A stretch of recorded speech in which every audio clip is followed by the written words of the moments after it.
J'ai l'impression qu'ils sont activés.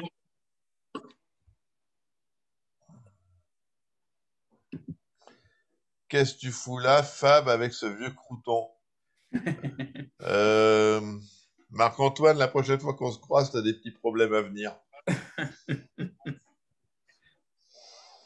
Salut. Salut, on attend un peu que ça se connecte. Bonjour, bonjour, bonjour, bonjour. Salut Willy. Salut Francis. Salut Marc-Antoine. Tant qu'il n'y a pas 30 personnes connectées, on dit rien. Il n'y a rien. Voilà. Quand même pas déconner. On se Ouais. donne du mal. Faut quand même pas déconner, hein. Non? Vous n'êtes pas Il n'y a pas un d'accord? bon, il y a pas un bon match ce soir qui fait Oh, concurrence? il y a Finlande, je sais pas quoi. Salut Non, Cricri. République Salut tchèque, Alain. Angleterre. Salut Laurent. Il y a quoi? Salut Damien. République tchèque, Angleterre. Ouais, Ouais. ouais. On l'a pas fait le mercredi avec pour France, machin, hein. Super. Salut, salut. 21 personnes. Vous avez le même nombre, vous, chez vous? C'est ça. 22, ça monte tout Bon, doucement. alors moi, avant de commencer, je voudrais déjà remercier Xavier pour le mal qu'il s'est donné. Il nous a préparé un PDF. Remercier Fabien qui est toujours disponible quand on lui demande de venir discuter, non pas pour faire la promotion des coraux de chez Fab Corail, qui sont en général de magnifiques pièces, mais pour simplement partager son expérience. Je voudrais aussi attirer l'attention des membres du récif et des gens qui regardent sur la chance que nous avons. C'est pas commun d'avoir le professeur Joubert qui est dispo pour faire des entretiens. C'est pas commun d'avoir sur le groupe Julien Spoon, Jacques Adams, Mike Paletta, etc., etc., les autres à venir. Donc, il faut que les gens se rendent compte un peu de la chance qu'on a de pouvoir écouter des gens comme ça. Moi, j'ai arrêté mon bac. Néanmoins, je continue les entretiens. Je désespère pas d'avoir, comment il s'appelle, le chimiste, Randy Holmes Farley, d'avoir Tom Bowling de Biota avec Vincent. Donc, je voudrais remercier aussi, pendant que j'y suis, les gens qui sont devenus des amis à force. Je nommerai Claude Hugues, Vincent Chalias, François Néo, par l'entremise desquels j'ai réussi à avoir des contacts avec des gens tels que ceux que je vous ai cités. Voilà, prenez conscience que c'est quand même une chance énorme de pouvoir écouter des gens comme Jobert sur un petit groupe comme le Récif. Voilà, c'est ce que je voulais dire en préambule. Donc ce soir, on va parler de quoi? Du volume des bacs et de l'eau. C'est ça, Xavier? Ouais, mais l'idée, c'est vraiment de dire comme que ça s'adresse surtout aux débutants, parce que, en tout cas, voilà, moi personnellement, j'ai pas du tout la prétention d'amener beaucoup de choses aux personnes du récif qui sont là depuis très longtemps. Mais par contre, je pense qu'il y a pas mal de débutants, hein. Eric, l'idée est venue en fait d'un repas qu'on a passé ensemble là, il y a quelques temps, et on s'est dit qu'est-ce qu'on peut faire pour aider les débutants qui sont un peu paumés aujourd'hui dans le monde En, récifal avec la multitude des techniques. en effet. Fabien, est-ce que un débutant qui commence, qu'est-ce qu'il a comme choix? Il va regarder les groupes Facebook, il va regarder les forums qui Ouais, ou existent alors après, encore, et il il y en va a se dire, beaucoup. voyons, qu'est-ce que je fais? Je vais faire quel protocole? Non, Et nous, avec Xavier, on s'est posé la question, pourquoi un protocole? Qu'est-ce que tu en penses? ouais, je pense même pas qu'ils pensent protocole au début, hein. Les trois quarts des gens qui commencent, ils commencent pas en allant, je pense, sur les forums, hein. Ils y vont après, une fois qu'ils ont déjà le bac. Les gens qui commencent, ils commencent parce qu'ils ont vu un aquarium en animalerie, dans un magasin, et puis au départ, ils vont commencer sur ce que leur vend le vendeur, en fait.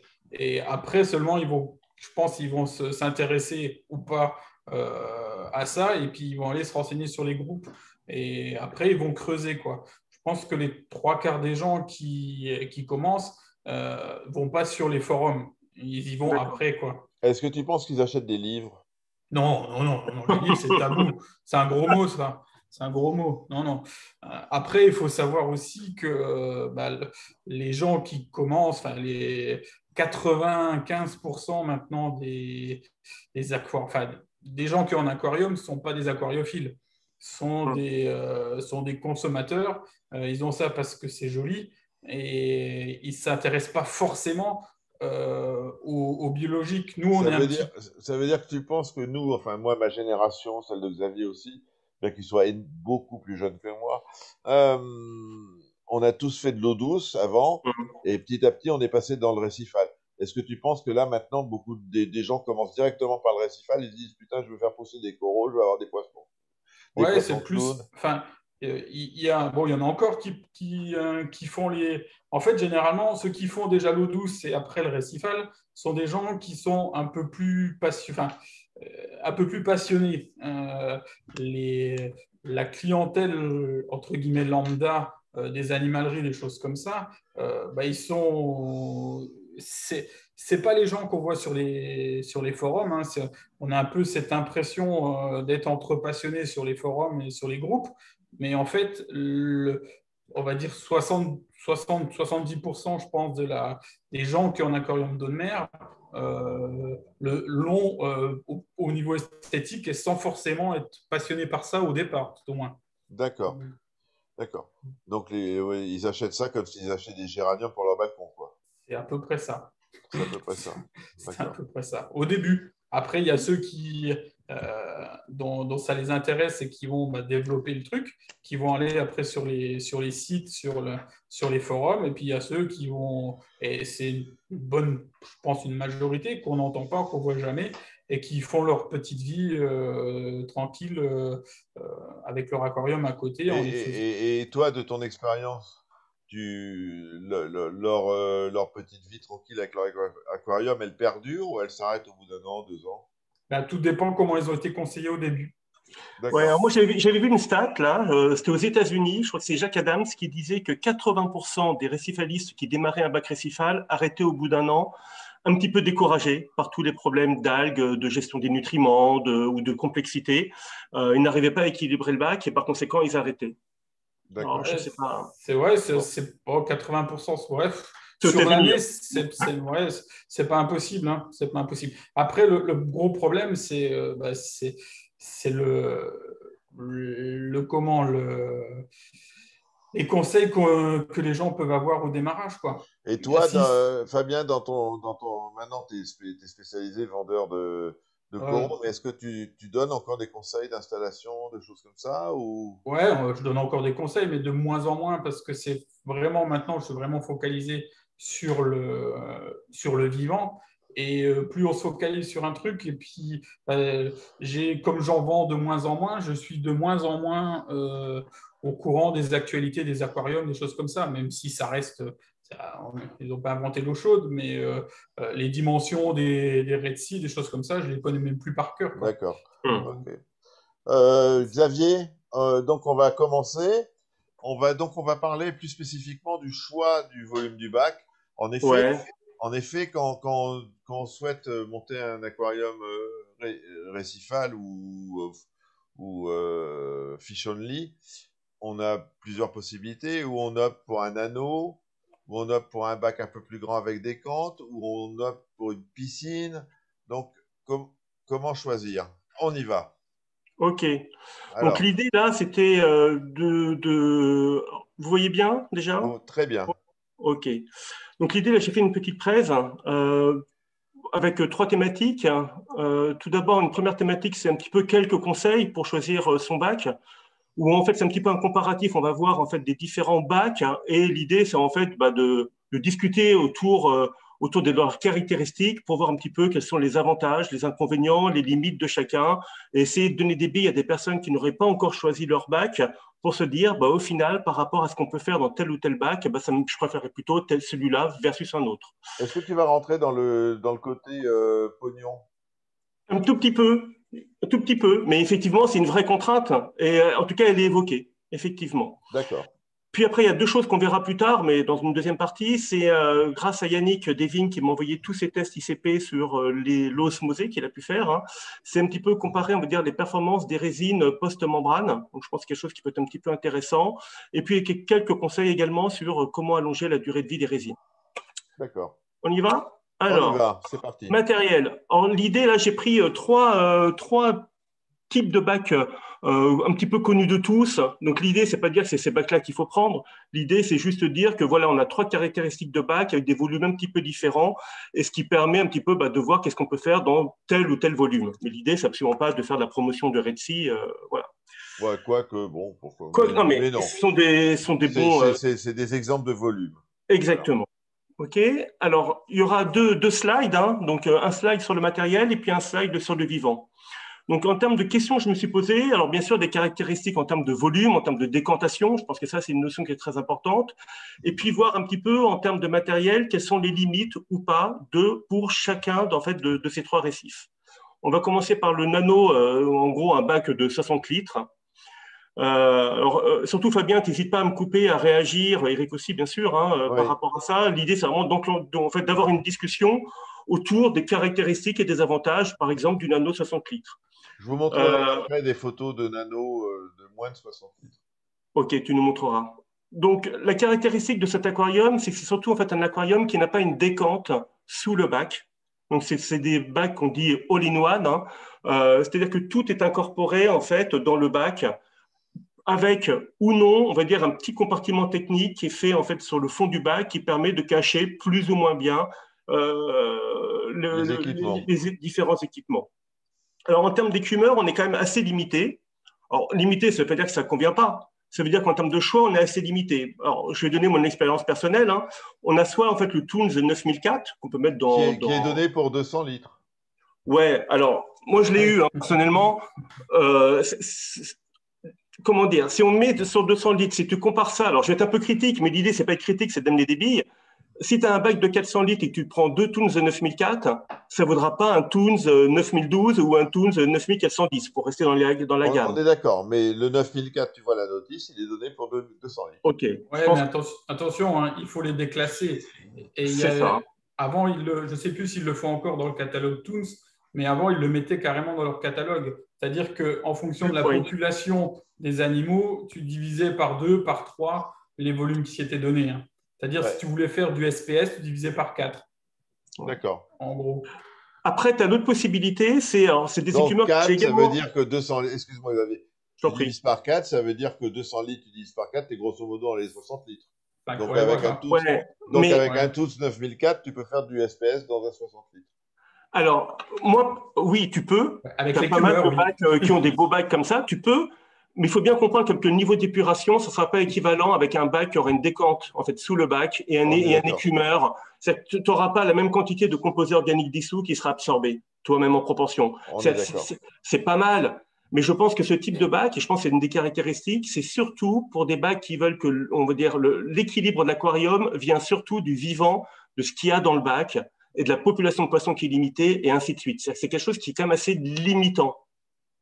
Je donne mon avis, hein, peut-être que je me trompe, mais enfin voilà, on ne peut pas reposer fortement, on va dire, l'épuration de l'aquarium uniquement sur des cumeurs. On a un Toons 9004. Moi, personnellement, je pense que dans un petit nano, il faut absolument un lit de sable épais. Maintenant, un lit de sable, hein, épais ou pas. Le débat est ouvert. Ouais, alors je ne sais pas si ça fait l'objet aujourd'hui de la discussion, mais tu vois, par exemple, tu as le micro-récif de Julian Sprung. Ça, c'est alors pour les gens qui veulent regarder, c'était dans les Seascope, les revues Seascope dans les années fin des années 90. Hein. Concrètement, il avait un petit écumeur Toons, je crois un Toons 230, et il avait dans un bac de 60 litres, il avait rajouté 1 à 2 cm de sable, et en mettant le sable, ses nutriments étaient descendus à 0 en termes de nitrate. Ouais. Donc, tu vois, je suis pas sûr qu'il faille un lit de sable épais pour qu'il y ait d'épuration. Je pense que la granularité... mais pour assurer une biomasse suffisante et pour... Bon, enfin bref, passons. Je pense qu'à malgré tout, si tu veux, la taille des grains du sable est peut-être plus important que la quantité de sable et la hauteur. Je sais pas ce que tu en penses, Fabien. D'accord. Fabien, il est parti. Je sais pas si Fabien nous entend. Il est parti, Fabien. Bon, écoute, on va continuer, il va nous rejoindre. En termes d'éclairage, alors oui, également, il y a aussi les écumeurs. Non, je reviens sur les écumeurs, tu as aussi les Deltec MCE 500, 501, 600, 601. Ce sont de très, très bons écumeurs. C'est-à-dire que je les ai eus aussi, hein, personnellement, sur un bac de 130 litres SPS. Ça épurait du feu de Dieu. C'est des écumeurs qu'on met soit en fait derrière l'aquarium, ça qui s'accroche derrière l'aquarium, soit également ils peuvent faire, on va dire, comme un compartiment technique qu'on positionne au fond. Ça, c'est la gamme 500, 501. Ça marche très, très bien, de très, très bons écumeurs. Ça m'intéresse. Ouais. Après, ils sont. Alors, le souvenir que j'avais, hein, j'avais uniquement la gamme, j'avais le MCE 600, il est brillant. Hein. Alors, je sais qu'ils ont changé des pompes, ils ont mis des pompes avec technologie Cinewave, maintenant sur la gamme 601. c'est peut-être beaucoup plus silencieux. Malgré tout, la pompe est vachement compressée dans un espèce de compartiment là, donc elle peut vibrer. Bon, ça reste à surveiller. J'ai pas d'informations aujourd'hui sur la gamme 501-601. D'accord. En termes d'éclairage, ce qu'il faut bien voir pour un anneau de 60 litres, c'est qu'on peut mettre uniquement des LED. C'est-à-dire que les tubes T5 sur un anneau de 60 litres, tu peux pas en mettre. Alors, c'est pas une mauvaise chose de mettre de LED, de pouvoir mettre que des LED. Mais c'est malgré tout une contrainte et quelqu'un qui aimerait bien avoir un éclairage, par exemple, ou avec des T5 ou un mix, LED de T5, ça sera compliqué de mettre sur un bac de 60 litres. La plus petite taille du T5, c'est 55 cm, je crois, de long, et un anneau de 60 litres, c'est plutôt dans les 40. Donc un peu compliqué. D'accord. En termes de supplémentation, et on verra, ça dépend quand même beaucoup évidemment de la population qu'on peut avoir, mais comme concrètement des changements d'eau, ça peut suffire pour des coraux classiques. Alors si on blinde de SPS, évidemment ça suffira pas, mais est-ce qu'un bac de 60 litres est fait pour tenir du SPS en grande quantité? Personnellement, mon avis c'est non. Tu peux en mettre un ou deux, mais clairement, l'idée c'est plus un bac, on le verra dans le deuxième slide, sur on va dire une population peut-être plus mou et encore pas tous, et plus LPS et encore pas tous. Alors, un avantage du nano 60 litres, par contre, c'est la réserve d'eau. C'est tout con, mais en fait, il y a beaucoup de place sous l'aquarium, dans le meuble, puisqu'il n'y a pas de décantation. Et ça, contrairement par exemple à un reefer 170-200 où tout le meuble en fait est occupé par la décantation et donc la réserve d'eau elle est vachement limitée, là on a beaucoup de place. En plus, il y a un deuxième facteur, c'est qu'il y a une faible évaporation et par conséquent, en fait, on n'a aucun problème pour maintenir en fait une réserve d'eau de taille suffisante et voire mettre, si on le veut, en fait les bidons de baling, c'est extrêmement simple. On peut tout cacher facilement. En termes d'esthétique, personnellement, le problème du nano 60 litres, c'est que l'équipement est généralement visible. L'écumeur, l'osmolateur qui reste indispensable, le chauffage, le thermostat, éventuellement si on met en place un baling, les tuyaux de pompe doseuse. Tout ça à dissimuler, c'est faisable, mais ça reste un petit peu compliqué. Donc, un avantage, voilà, pour moi, c'est un désavantage comme de ce type de bague, c'est le côté esthétique où le matériel peut être un peu trop visible. Ouais. Est-ce que le chauffage est nécessaire? Oh bah, alors, je sais qu'Eric, tu es un fervent, comment dire, promoteur de l'absence du chauffage même en hiver. Ouais. Bon. Mon bac était à 22, 20, ouais. Il est descendu à 21 l'hiver dernier. Et 21, 22 l'hiver, ouais, et ça se passe très bien, ouais, j'ai pas de problème. Quand on est dans une maison isolée, chauffée, je veux dire, bon. Ok. Et les pompes suffisent à chauffer en général. Mais bon. C'est vrai que ça chauffe, effectivement. Bon, après, là-dessus, moi, je n'ai pas d'avis, tu vois. Ok. En tout cas, malgré tout, même le reste quand même de l'équipement est quand même un petit peu difficile à dissimuler. On est d'accord. Versus quand tu as un bac avec en fait, un meuble avec une décantation sous l'aquarium, je trouve qu'il y a quand même cette caractéristique qui est quand même, voilà, qui peut être plus ou moins gênante. En termes de refuge, si on considère qu'un refuge algal peut être un plus, c'est un peu compliqué à insérer. C'est pas impossible, mais c'est un petit peu compliqué. Par Maintenant, contre, on a des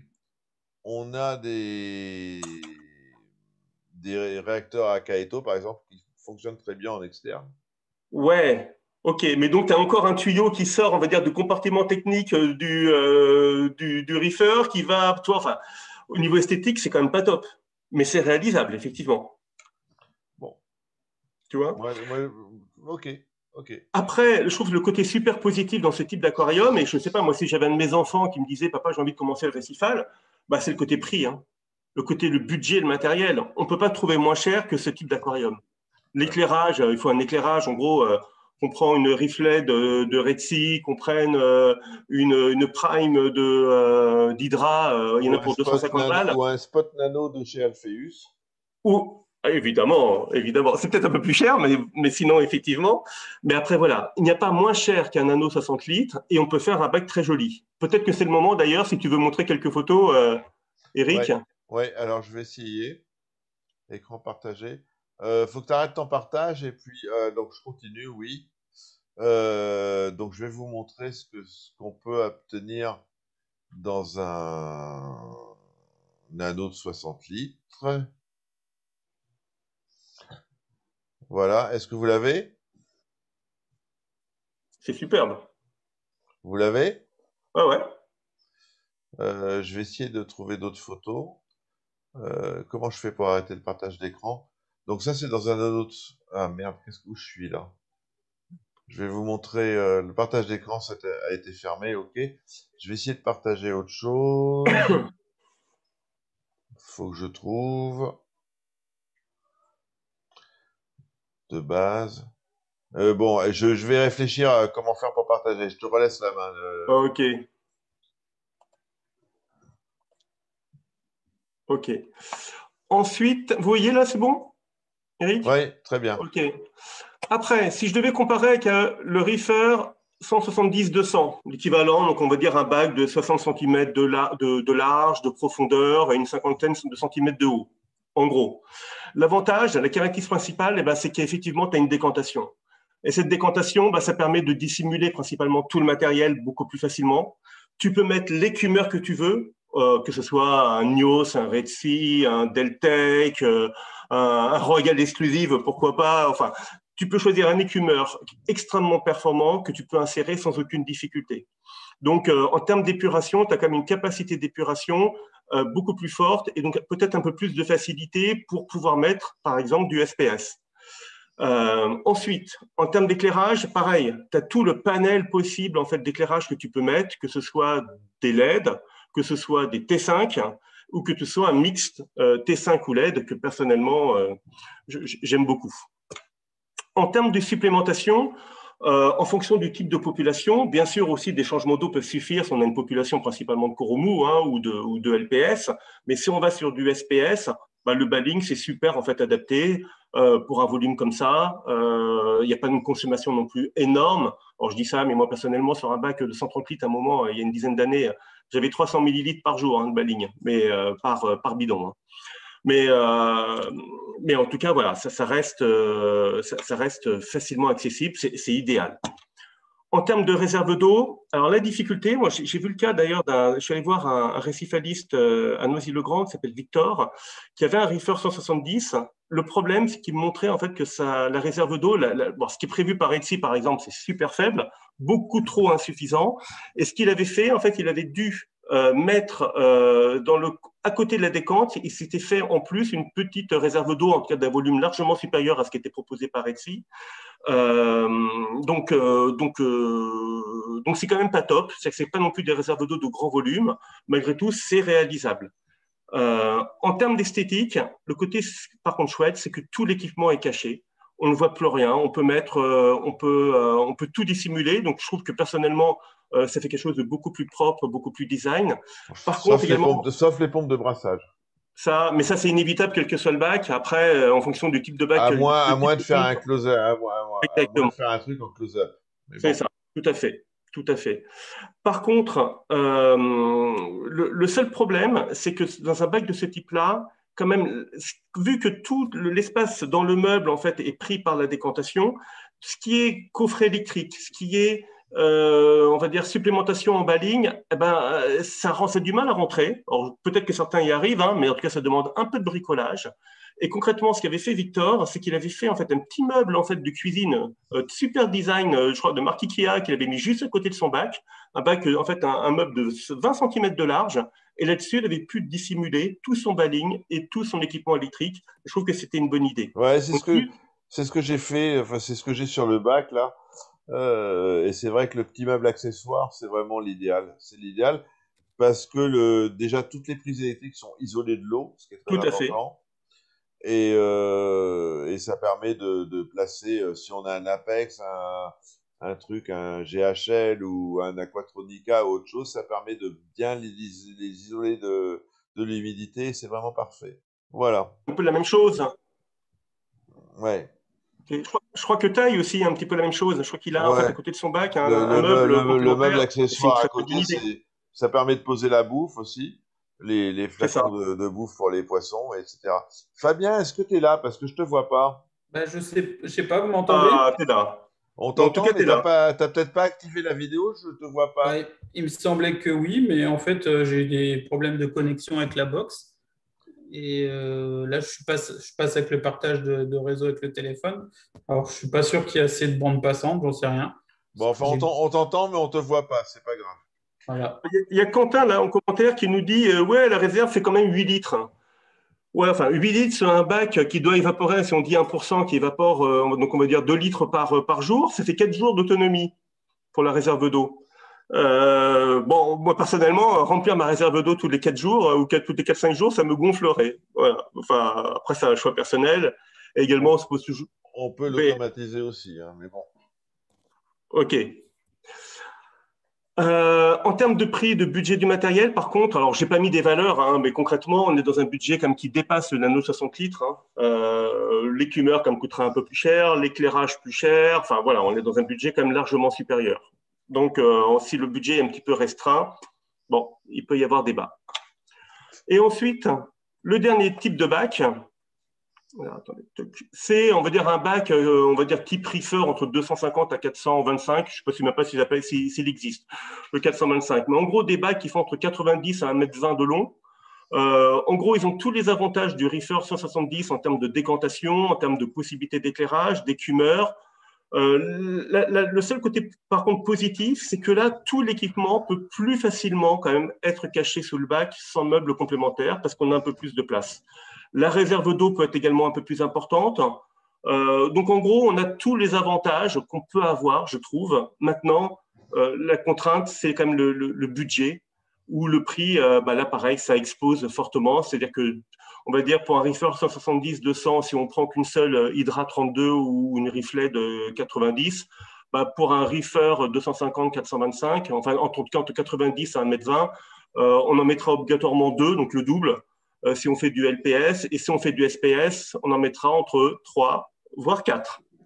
Voilà. Donc, Voilà. c'est plus tout à fait le même budget. Là, je voudrais attirer l'attention aussi sur un fait. Dans l'entretien de Jack Adams, lui, son truc, c'était d'entretenir le matériel. C'est-à-dire que le matériel pour les aquariums récifaux coûte très, très cher. Donc, il faut l'entretenir. Maintenant, on n'est pas obligé non plus de mettre des fortunes, mais il faut connaître dès le départ ce qu'on veut faire. Voilà. Où on est passionné vraiment à fond, où on n'est pas, on fait ça comme des géraniums. À ce moment-là, c'est pas la peine de mettre un budget fou, quoi. Je veux dire, on peut, Fabien, dans un petit bac, on peut faire quelque chose de joli. Ah ben, il est parti, Fabien. Il est encore parti, il a un problème de connexion. Ouais. C'est dommage. Ouais. Ok. On peut faire des trucs très jolis dans des petits volumes aussi. Hein, je veux dire, Exactement. C'est vraiment pas la taille qui fait la beauté du bac. Après, il y a plus de possibilités. Alors, justement, si on va en termes de vivant, j'ai voulu un petit peu comparer le vivant. Là, qu'est-ce qu'on peut faire? Donc, donner des conseils aux personnes qui débutent en fonction du type de bac. Alors, en termes de j'ai essayé de mettre un petit peu les différents types de coraux qu'on peut mettre et voir quels sont les bacs qui sont le plus adaptés en fonction du volume qu'on a. Également un peu la même chose pour les poissons. Voilà. Donc, nano 60 litres. Bon, bien sûr, en termes de population de poissons, c'est là où on est le plus limité. Mais ça ne veut pas dire qu'on ne peut pas faire des choses super jolies. On peut mettre tout ce qui est goby, tout ce qui est couple de clowns, tout ce qui est, enfin, petits poissons, souvent en couple, ou tout ce qui est symbiotique entre crevettes et goby, par exemple. Donc voilà, c'est limité en termes de nombre de poissons, c'est limité en choix, mais on peut voir, par contre, de façon beaucoup plus sympa, tout ce qui est symbiotique. Je crois qu'Éric, toi, une crevette symbiotique, une Alpheus avec… Ouais, ouais. Je pense que les yachas avec leurs alphéus, les petits… Le randali, c'est un randali. Mon goby, il est un peu gros pour aller dans un petit nano. Mais les petits yachas avec leurs C'est crevettes, ça, par exemple, ça va très bien dans un nano, quoi. c'est ça, Et c'est ça super sert à adapté. rien. À la limite, je dirais que ça sert à rien de les avoir dans un gros bac parce qu'on les voit pas, quoi. C'est ça, c'est exactement ça. Ils peuvent aller se foutre derrière le décor, tu les vois pas. Dans un anneau, tu as plus de chances de les voir. Donc c'est complètement adapté et on peut faire des choses très sympas. On peut faire des choses très sympas. Je veux dire, même à la limite, un petit mandarin qui mange des croquettes, il va très bien. Hein, je veux Tout dire, à fait. Poisson d'élevage en plus, par exemple, le c'est mandarin pas un d'élevage, problème. Hein. tout à fait. Alors, en termes de coraux, Si on regarde tout ce qui est coraux mous, alors les coraux mous à chair, hein, c'est-à-dire tout ce qui est coraux en fait, qui prennent des tailles importantes, hein, tout ce qui est lobophyton, sarcophyton, lemnalia, nephtheia, des coraux qui poussent très vite, clairement, un anneau de 60 litres, rapidement, il va être dépassé par ce type de coraux. Donc, personnellement, ce n'est pas ce que je conseillerais, en tout cas, comme type de population dans ce type de bac. Voilà. Autant ça peut se mettre en phase de démarrage pour participer à l'épuration du bac, ça c'est peut-être un très bon moyen. Autant, on va dire, à terme, ça va prendre beaucoup trop de place et ça va finir par poser quelques soucis. Ah merde, il y a Fabien qui vient et je suis pas et je lui ouvre pas la porte. Ah. Voilà. Voilà, vas-y. Ok. Après, tout ce qui est, par exemple, Zoanthus euricordia, moi je trouve qu'un anneau de 60 litres, c'est idéal. Parce que c'est des coraux comme qui ne poussent pas hyper vite, qui sont super colorés, qui ne demandent pas en fait un aquarium avec des conditions, on va dire, type SPS crête récifale. Hein. Donc, dans un bac en fait où l'épuration, on va dire, par l'écumeur reste plutôt limitée, ça convient super bien.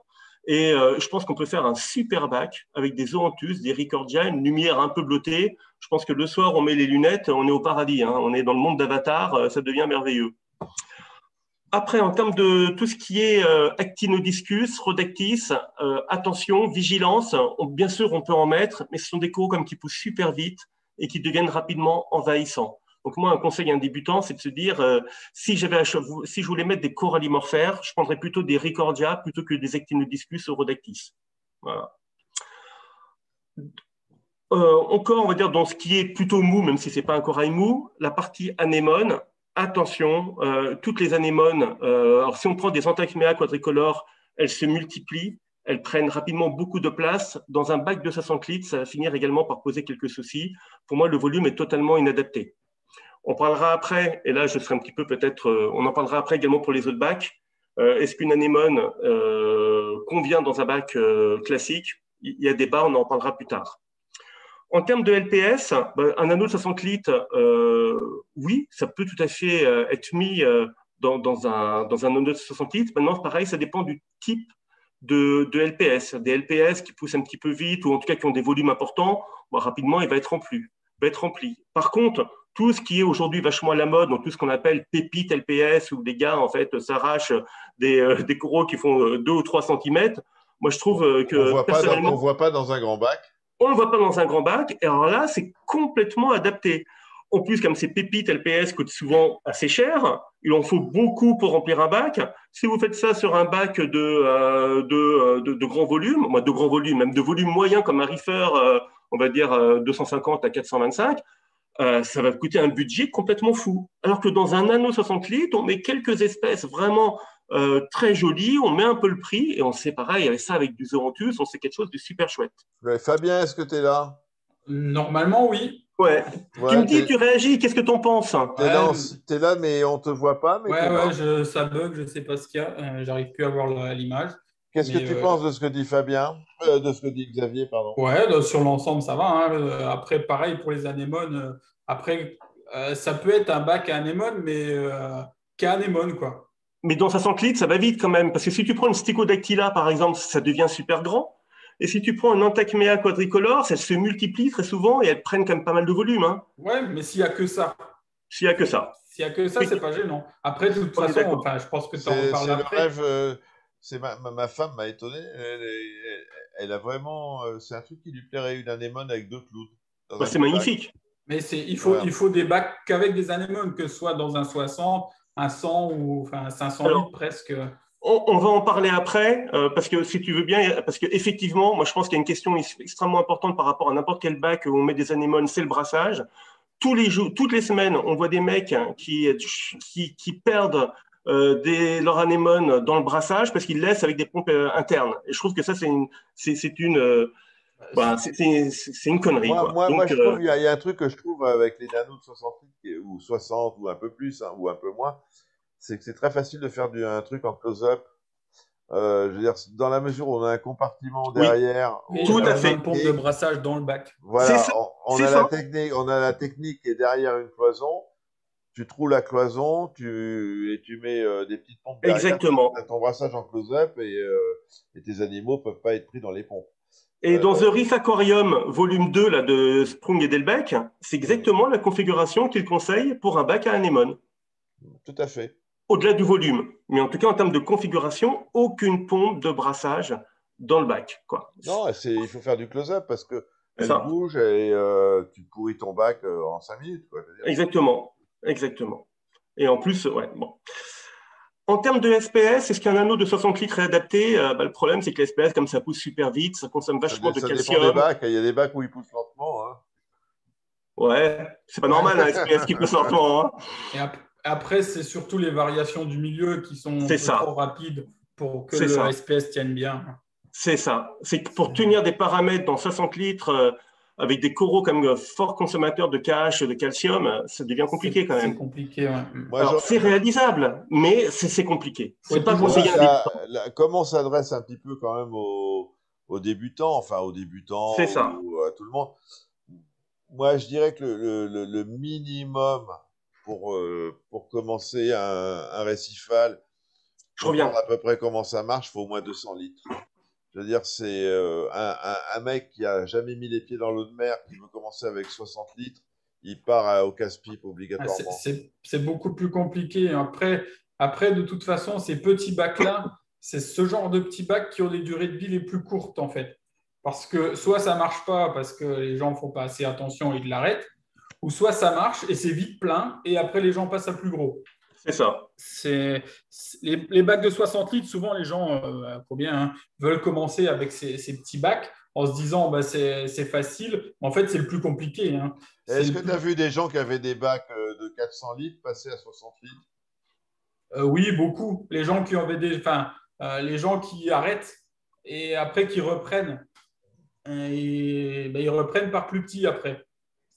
Bon, Pour, ça me pour des rassure un questions peu. de contraintes, oui, j'en connais pas mal. Ouais, il y en a quelques-uns. D'accord. Bon, Tu ne bah, seras pas le seul. t'en connaîtras un de plus, hein. Voilà. Voilà. Ah, Alors ensuite, si on passe au reefer, on va dire un bac de T'as fait un 60. sacré boulot, Xavier, hein. Putain. Ouais, bah écoute, C'est un beau PowerPoint, hein. C'est top, hein. Vas-y. bah, écoute, tant mieux. Ça peut aider des personnes qui débutent, c'est l'idée. Exactement. En termes de, donc voilà, pour un bac de 60 par 60 par 40, 50 de haut à peu près, en termes de population de poissons, ça va, on a un peu plus de choix, on a un peu plus de place, on peut en mettre un peu plus. Donc on a quand même voilà, un choix, je dirais, qui est un petit peu élargi, même s'il reste restreint. Euh, est-ce que Pas de gros chirurgiens et compagnie, évidemment. voilà, même si, et j'en parlerai, on le verra plus tard, mais pour moi, personnellement, j'ai un très beau flavescence dans mon bac là, de 350 litres. Ça me pose des problèmes de conscience, personnellement. Moi, avant d'avoir le bac que j'ai arrêté là, il y a une semaine, donc 15 jours maintenant, j'ai eu j'avais un bac qui faisait 275 litres et j'ai gardé pendant 9-10 ans un hépatus. Ouais. Euh, ce qui était, euh, ce qui était pas bien, quoi, a priori. Mais bon, il a jamais eu de point blanc, il a jamais Non, été mais malade, mais par contre, il restait d'une taille un peu modeste. ouais, ils ne se développent pas complètement. Voilà. Quoi. Quand Et justement, ils quand ne sont j'ai pas à changé de l'aise. bac, et alors c'est marrant parce que quand j'ai changé de bac, que je suis passé à 400 litres, ce qui n'est pas non plus un volume énorme pour un non. hépatus, et là, il s'est mis à grossir terriblement. Et Ok. j'ai dû l'exfiltrer. Mais bon, Après, si tu veux, moi, le problème que j'ai, Eric, par rapport à ça, et pourtant, je suis le mauvais exemple, puisque j'en ai bien un dans un bac d'1,20 m. Là. Donc, mais c'est malgré tout, quand tu vois en fait comment ça nage sur un récif, les distances que ça parcourt, et là, le volume qu'on leur donne 1,20 m de long, enfin, moi, ça et me pose quelque... des Antillas, tu crois que ça nage pas? Je pense que ça nage, mais peut-être dans un volume aussi. Mais si tu mets par exemple du Gramma Loreto, si tu un couple de clown par exemple, moi j'ai aucun scrupule en fait à avoir un couple de clown dans un volume limité parce que de toute façon il vivra dans son Ils restent dans anémone. leur anémone. Ouais, bon. Tu vois, tu prends des Gramma Loreto là, je regarde mon bac là, j'ai des Gramma Loreto et je suis pas sûr que dans un récif ils parcourent des distances complètement folles. Ça reste plutôt à mon avis dans des cavernes. Enfin voilà, les chirurgiens, sauf à avoir un très grand bac, alors après, ils vivent sans problème dans des bacs de taille plus modeste. Je suis pas sûr que ce soit Bon, super éthique. maintenant pour les flaves, on a des flaves d'élevage, donc ils n'ont jamais connu Ouais, non plus les récifs. Donc, Ok. bon, là, peut-être que pour la conscience du récifaliste, ça passe mieux. Pour Qu'est-ce moi, que t'en ça change penses, rien. Fabien? Mais bon, c'est un avis personnel. Alors voilà, en termes de poissons, donc, en tout cas, on a Il un est peu parti, plus de Fabien, choix. encore? Non, non, je suis là. Ah, Tu partages, Fabien? Ouais, moi, enfin, après, c'est vrai que tout ce qui est chirurgien, scopa, enfin, les zébrasomains, on va dire 1,20 m de façade, c'est vraiment le minimum. Ouais, Après, pour tout ce qui est acanthurus, qui nage encore plus, on voilà. va dire 1,50 m, 2 m de façade, quoi. En un coup de nageoire, il fait 1,50 m le poisson. Donc, C'est ça. c'est. ouais. Bah, le Xanthurum, j'avais un Xanthurum, a priori, il se portait bien dans 1,20 m. Et Ouais, tout dépend du décor aussi. Je veux dire, s'il trouve des planques, s'il peut tourner autour des cailloux, s'il y a Après, des... après, le poisson, pour nous, on se dira qu'il va toujours bien. Après, c'est l'éthique qu'on veut leur donner, enfin la place qu'on veut leur donner. Ouais, mais faut Euh, peut-être pas faire non plus d'anthropomorphisme, quoi. Je veux dire, non, mais bon, c'est comme nous, on peut vivre, on peut passer une vie dans des toilettes, hein, on Non, puis vivra. t'as des gens qui ont des On labradors vivra, dans hein. des appartements, quoi. Je veux dire aussi, hein. Voilà, c'est pareil. Après, c'est chacun fait son idée, mais Chacun voit son poisson à sa porte. voilà, exactement. C'est ça. Xavier, vas-y. Non, non, mais alors après, en termes de choix de coraux, bah là, dans un reefer déjà de 170-200, on a un choix quand même qui est encore plus large, c'est-à-dire que tout ce qui est coraux mous, lobophyton, sarcophyton, on peut en mettre un. Bon, bien sûr, ça va commencer à prendre de la place quand ils vont se mettre à pousser, mais c'est un peu plus réalisable que dans un anneau de 60 litres. Voilà, donc on a un choix un petit peu plus large. Tout ce qui est Zoanthus, Ricordia, Echinodiscus, bah là, on peut tout mettre, hein. Attends, Euh, attends, attends, attends, je te coupe, parce que moi, j'ai l'exemple d'un ami. Il a un bac d'un volume conséquent, envahi de disco. ah non, mais Envahi, on est d'accord. envahi, On est envahi. d'accord. Donc c'est vrai qu'on peut en mettre, Ah mais ben, quand ton bac est envahi de discosomas, je veux dire que tu hais les discosomas. on est bien d'accord. C'est pour ça que si on veut mettre des corallimorphères, je trouve que les Ricordia, quand même, sont un peu plus intéressantes. Sauf à avoir un énorme bac. Ouais. Ça pousse plus lentement, je trouve, le Ricordia. Je veux dire, quand on Et est notamment réduit à le cramer les Ricordia. discos à l'hydroxyde de calcium, si tu veux, ça devient limite, hein. Ouais, ouais, c'est clair.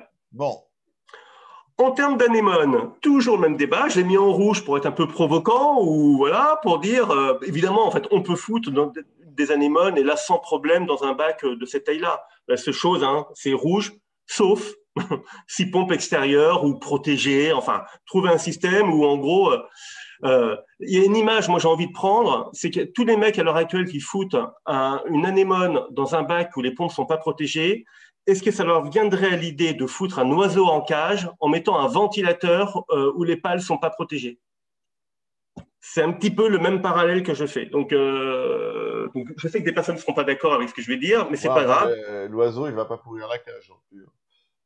Et non, mais tu fermes la cage et tu le laisses dedans et tu mets un ventilateur. Un anémone, il y a un risque qu'elle se déplace, qu'elle se broye beaucoup Il y trop a deux fort. risques avec les anémones. Il y a le risque de la pompe, effectivement, qui risque d'entraîner une pollution énorme et un crash. Mais il y a aussi le risque que l'anémone.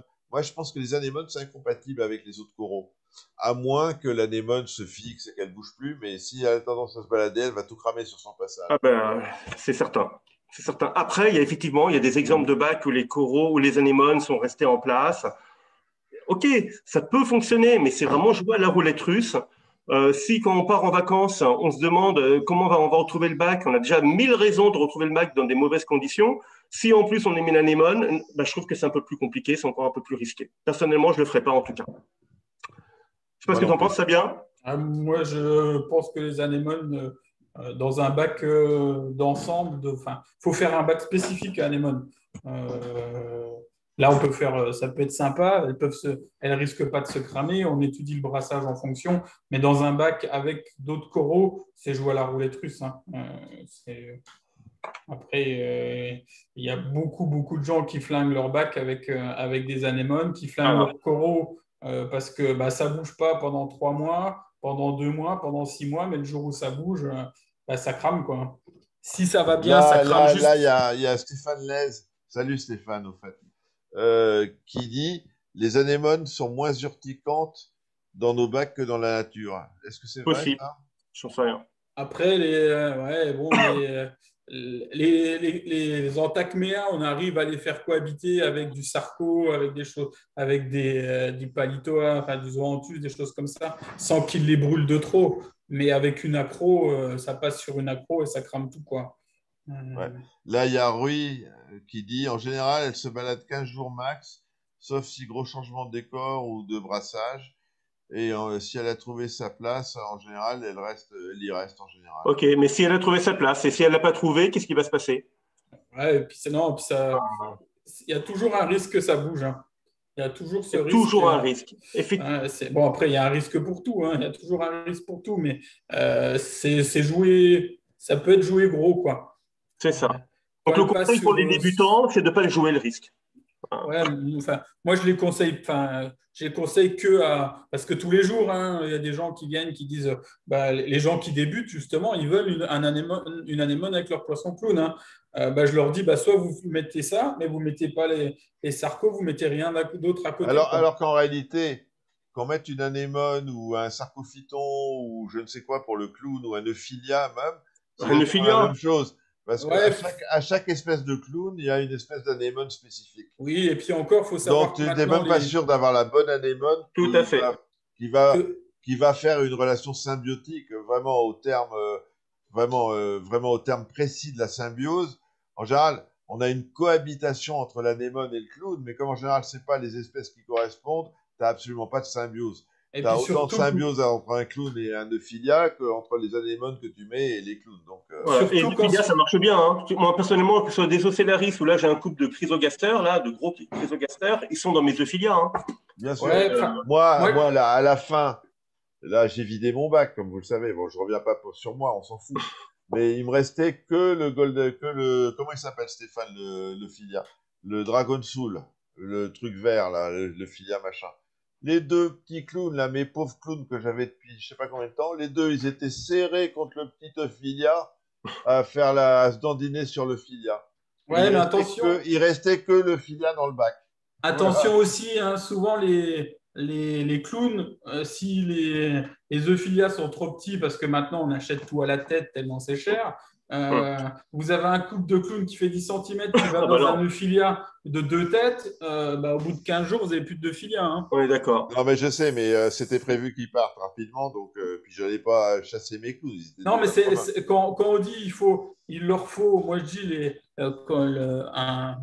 pour les clowns enfin, un corail de substitution. Les euphilia, pour moi, c'est pas des bons coraux de substitution pour les clowns parce que Non, faut un sarco. ou alors il faut qu'ils soient très gros, hein. Il faut Faut un qu'ils soient Ok, très sarco à très long gros le polype. filia. Un sarcophyton à long polype, c'est nickel. Sarko. Également des rhodactis, des fois ils se mettent dans les rhodactis. Ouais, dans du rhodactis, dans du xénia, ils vont des fois aussi. Hum. Moi, il dormait dans un acanthophilia, mes clowns. Et Euh, après, les trois quarts du temps, ils vont dans rien, hein. Les clowns, maintenant, 95% de ce qu'on a, c'est des clowns d'élevage qui n'ont jamais rien vu d'anémone ou de choses comme ça. Et donc, ils n'y vont pas systématiquement. Il faut savoir aussi qu'ils vont dans ces animaux-là pour se protéger. S'ils sont dans un bac peinard, ils ne vont pas y aller, hein. Ils ne vont pas aller se protéger dans un corail systématiquement, Ok. ok, vas-y, Voilà. Xavier, Et à donc, toi. en termes, par contre, voilà, tout simplement pour dire qu'en termes de coraux, le choix est beaucoup plus vaste que dans un anneau 60 litres et on peut tout mettre, même des bacs de SPS, hein. Il y a un bac qui s'appelle, je crois, Swiss Reefer sur YouTube, là, un mec qui avait un Reefer 170 rempli avec une quarantaine d'accros. C'était magnifique. Il y a également un Américain là qui a fait un bac à peu près de 130 litres. Il est sur une chaîne YouTube allemande, là, je sais plus comment ça s'appelle, Sea Friendly Reef, je crois. Et pareil, on peut faire de très très beaux bacs, même de SPS, dans des volumes comme ça. Voilà. Donc tout est possible. Ok, Et puis pour finir, donc un bac, on va dire entre 90 et 1,20 m de long. Donc là, effectivement, le budget quand même est beaucoup plus fort. En termes de population de poissons, je l'ai laissé en orange pour dire quand même que, attention, pareil, moi je trouve que les chirurgiens, ils n'ont pas trop leur place dans ce sauf type de les bac. sténocaedus.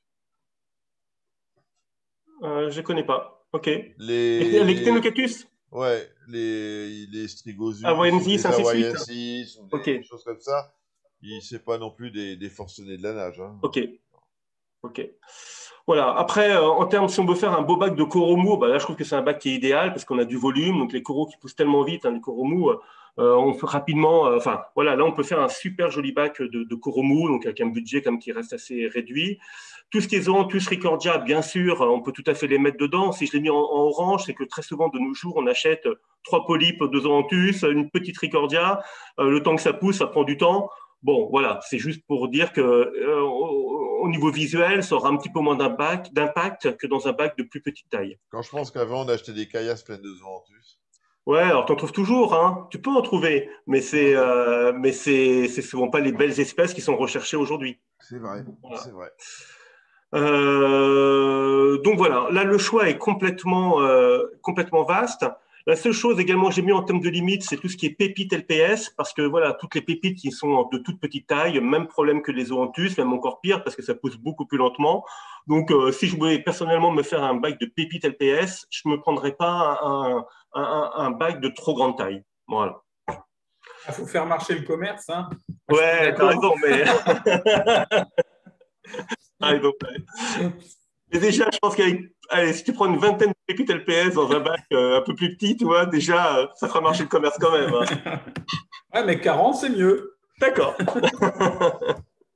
Voilà. Et puis après, en termes de stabilité des paramètres, effectivement, plus le bac est grand, plus il y a une stabilité, plus ça doit devenir relativement simple. Voilà. Après, c'est toujours pareil à mettre en. Moi, j'ai expliqué un peu pourquoi on a une stabilité, enfin, expliquer vite fait. Hum. Pourquoi les paramètres sont plus faciles à maintenir dans le bac? Parce qu'on a le problème de l'inertie.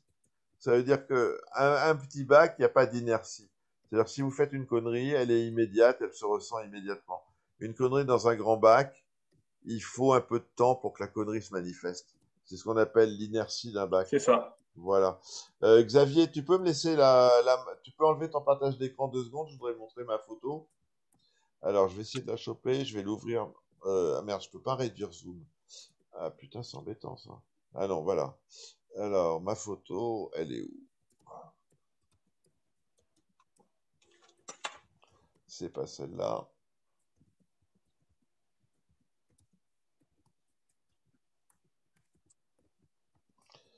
Alors, voilà.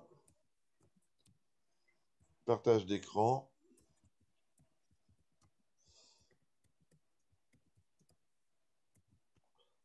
Voilà, est-ce que vous l'avez? Ça arrive, ouais. Ah, Est-ce que vous l'avez? Ouais? tout à fait. Ouais, ouais. Voilà. Donc ça, c'est un anneau. C'est un anneau. On a 43 litres d'eau. Ce nano est éclairé par une Razor.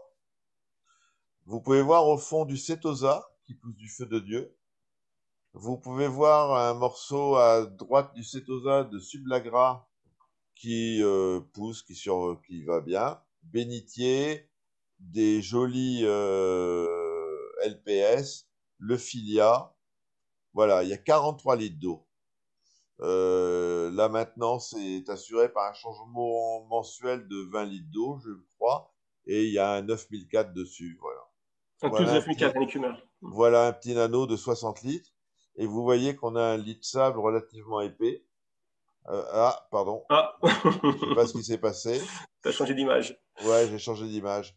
Voilà, donc tout ça pour dire que dans un anneau, on peut faire aussi des choses super jolies, quoi. Voilà. Il y a Marianne qui a un super petit nano Ouais. d'une quinzaine de litres qui est vraiment magnifique. Après, voilà, elle l'a déménagé, je crois qu'elle l'a plus. Si, Mais elle l'a, elle les a pas regroupés. mais dans son nouveau domicile, et du coup, comme elle n'est pas encore dans le nouveau domicile, elle travaille pas devant, quoi. Marianne Grimaud, ouais. Il me semblait qu'elle avait regroupé les deux bacs. Ah, je sais pas, à ce moment-là, j'ai loupé un Bon. épisode. Mais c'est pareil, il y a ça, j'ai pas bien saisi comment ça marche, mais il y a le Maritza Reef. On a Maritza sur le récif, c'est dans un vase et c'est magnifique. Oui, C'est effectivement. magnifique. C'est Voilà. magnifique.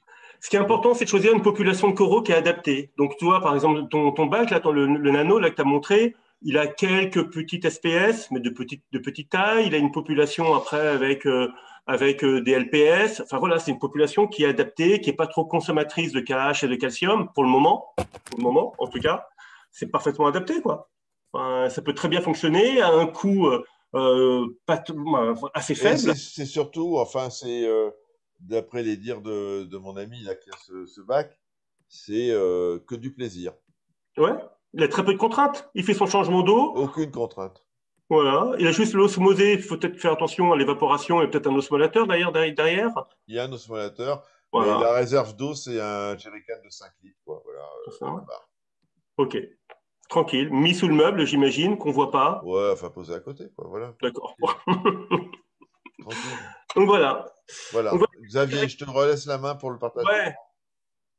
Alors, moi, de toute façon, là-dessus, hein, moi, sur la partie choix du bac, bah, j'ai fini la présentation. Hein. Ouais. Donc, l'idée, c'est vraiment donner des billes, on va dire, à toutes les personnes qui débutent, se dire en fonction de la population qu'ils veulent, du budget qu'ils ont, bah, un petit peu voir qu'est-ce qu'ils peuvent faire de façon plutôt idéale. Voilà. Avec, Moi je pense, malgré tout, pour déjà, faut savoir ce que veulent faire les gens exactement. Mais je reste sur mon idée qu'il faut quand même un minimum de 200 litres pour débuter en eau de mer, en récifal. Qu'est-ce que tu en penses, Fabien? Ouais, mais c'est comme je dis, c'est les bacs sont les plus difficiles. Si les gens se donnent la peine de suivre leur routine, de faire bien les choses, on peut faire des beaux petits bacs, même dans des 60 litres, même pour des gens qui commencent. Après, c'est toujours pareil, il faut que les gens se donnent la peine que ça tourne correctement, quoi. Les recettes sur un petit 60 litres, ça va vite, hein. S'il y a une petite dérive, vous faites un changement d'eau de 20 litres, ça vous prend 10 c'est ça. minutes. C'est rectifié, quoi, hein. C'est ça. Et- Mais bon, le problème, c'est que ça ne pardonne pas. Un bac de 60 litres, vous n'avez pas trop le droit à l'erreur, quoi. mais après, tes Euh, paramètres vont pas non plus beaucoup changer si tu mets une population simple que du style Zoranthus, Ricordia, tu vois, ce genre des voilà, pépites ouais, même. il faut pas mettre très peu de Quoi. poissons et Un des peu de coraux poisson, faciles, quoi. c'est ça. Et là-dessus, ça roule, à mon avis, de façon aussi facile qu'un bac plus grand. Hein. C'est plus le type de population que tu mets qui va déterminer la difficulté ou pas en fait de l'aquarium. Et Voilà, le tout à stress fait. du récifaliste est proportionnel au volume ou pas? Le, Ça, Le ça stress du dépend des personnes, récifaliste. c'est pareil, ça. Ça va dépendre des personnes. je Et moi, pense, je moi, je pense vois, qu'il est j'ai des clients qui proportionnel. stressent pour tout, hein. J'ai Ouais. des clients qui stressent pour un bac de 40 litres, qui m'envoient des messages parce qu'ils ont des trucs qui déconnent sur des bacs de 40 litres, comme il y en a qui stressent sur des bacs de 1500, 2000 litres. Après, c'est la personne qui va Après, faire. je pense que c'est quand même la population que tu choisis de coraux qui peut avoir un impact. Par exemple, si tu mets des LPS du style torche australienne, ils sont quand même a priori pas très si simples que ça à tenir sur la durée. Je pense que ton niveau de stress est un peu plus fort. Si tu fous du goniopora, même si a priori maintenant on arrive mieux à les tenir. Moi personnellement, j'ai aucune expérience, donc voilà, je peux pas dire, mais je pense également que ton niveau de stress est peut-être un peu plus important. Si tu mets du SPS, alors du SPS, si tu mets du Montipora, du Pocilo, du Stylo, quelques accros faciles, ça pose pas trop de soucis. Si tu commences à mettre du SPS un petit peu délicat, je pense que ton niveau de stress Là, il y a augmente, Alexandre Le quoi. Marchand qui dit plus c'est petit, plus c'est casse-gueule. Bah, Bon, ben, moi, je me dis que c'est pas obligatoire parce qu'une dérive, tu la vois vite sur un petit volume. je pense que c'est vraiment Un le gros gros que bac, tu tu mets. peux commencer à avoir des emmerdes et tu peux passer Tu ta vie à la, chercher pourquoi ça merde. Hein. tu la vois vite et tu la rectifies vite. Voilà. 60 litres, si vraiment ça ne va pas, tu fais 60 litres de changement d'eau, tu en as pour 1 heure et tu le récupères, le bac. Après, Voilà. effectivement, température, ce que dit Alexandre, il a raison. Je Température, pense que oui. là, ça peut être un peu plus compliqué. Plus compliqué. Alors après, refroidir, ça coûte moins cher. Un tout petit groupe froid et le problème est résolu. Hein. Non, un Enfin, ventilateur, pas un groupe un froid. gros, ouais. Alors, est-ce que ça va suffire le ventilateur? Je ne sais pas. Bah écoute, Mais moi, 3 ventilos sur le 400 litres, ça ouais. suffisait. Donc, Oui, les ventilateurs, ils marchent, ils sont mis à temps. c'est pas faux. Il faut un thermostat dans ce cas-là, Voilà, ouais. obligatoirement, qui les active. Quoi. Sur le problème de plus le bac est petit, plus il faut être pointu et moins l'erreur, elle pardonne. Donc, si on attend qu'il soit à 30 et le Ah. bac à 30 degrés va monter en une journée, alors qu'un bac de 200 litres ou de 500 litres, il va monter en 3 jours, quoi.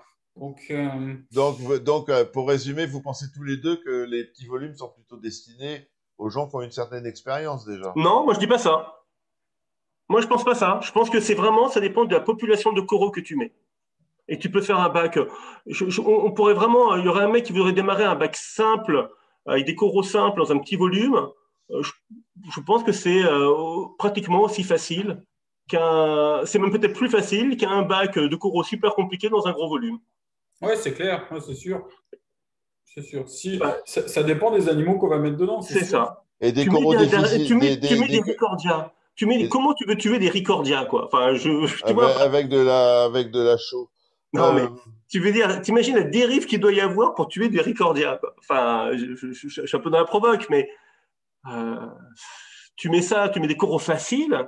Les Orontus, il y a du facile et du difficile aussi, a priori. Bon, et Oui, donc un anneau avec des coraux difficiles, ça, c'est pas pour les Alors débutants. là, bon courage. là, il faut être plus pointu. Moi, je te dis pas, j'ai eu un bac de 130 litres il y a une dizaine d'années qui était, comme je disais, mais qui était blindé d'acropora, qui consommait 300 millilitres de baling par jour, par bidon. Là, je peux dire, la moindre dérive, il y avait la pompe doseuse qui déconne, je ne sais pas, enfin, c'était la catastrophe en un jour, quoi. Enfin, une baisse de KH tellement forte. Là, ça devient compliqué. Mmh. Oui, c'est clair. Il faut adapter avec des animaux faciles. Et C'est surtout ça. pour les gens qui commencent, hein. Après, les gens, souvent, ils voient, les débutants, ils voient des photos avec des super bacs d'acropora de toutes les couleurs, sous filtre orange et tout, qui veulent faire la même chose. Ça, c'est pas possible dans des bacs de 60 litres quand on commence. Et même quand, Et même même quand, après. même Même quand on après, ouais, termine, même quoi. après, ouais. Parce qu'après, c'est une question sur du long terme, hein. Un bac avec des accros de plus de 7 ou 8 ans, quel que soit le volume, il n'y en a pas tant que ça. Non, Il n'y en a pas non. tant que ça. Donc, Mmh. Alors, Ouais. justement, est-ce qu'on peut peut-être passer sur le deuxième sujet ou vous voulez continuer encore un peu sur ce sujet-là? On va voir après, ouais, pas de problème, on peut continuer, ouais. Ok. Alors, il y a un deuxième point qu'on voulait aborder, là, Eric et moi, c'était la partie, en fait, eau osmosée. Donc là, je tiens vraiment à remercier Yannick Desvignes. Avec Euh, la méthode Yaya, la méthode Yaya qui méthode, va bientôt breveter. voilà. Mais Yaya, il est timide. On a eu sur le récif Sprung, Adams et compagnie, mais Yannick Devine, c'est impossible de l'avoir. Il peut Ah pas là là. poser dans le poste. Mais bon, c'est pas grave. Donc, Yannick a eu la gentillesse de m'envoyer, en fait, plusieurs tests ICP qu'il a pu faire sur l'eau osmosée. Et donc, l'idée, c'est un petit peu de regarder comment faire pour avoir une osmosée de qualité en regardant de façon factuelle quels sont les résultats en fait de ICP de l'eau osmosée en fonction des différentes résines qu'il a pu utiliser. Donc là également, j'ai mis deux liens pour ceux qui ne connaissent pas le bac de Yaya. Je vous invite vraiment à le voir parce que c'est un bac magnifique sur YouTube que vous pouvez voir soit sur sa chaîne perso, soit également, il y a Taï et Stéphane là, de Rift Techniques qui ont fait une super vidéo il y a Et près de là, 6 mois. il est sur la vidéo. Voilà. Et il est, en fait, il y a un descriptif de son bac. Je vous invite vraiment à voir ou la chaîne ou cette vidéo qui sont super chouettes, quoi. Donc, petit 1. Yannick m'a envoyé en fait les résultats des tests ICP sur 5 types de résines qu'il a pu faire.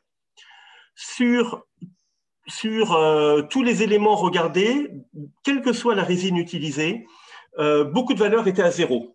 Donc là, je n'ai indiqué ici dans les documents qu'on va voir là uniquement les valeurs pour lesquelles il y avait au moins une résine où la valeur n'était pas nulle après le passage de l'osmosée sur la résine.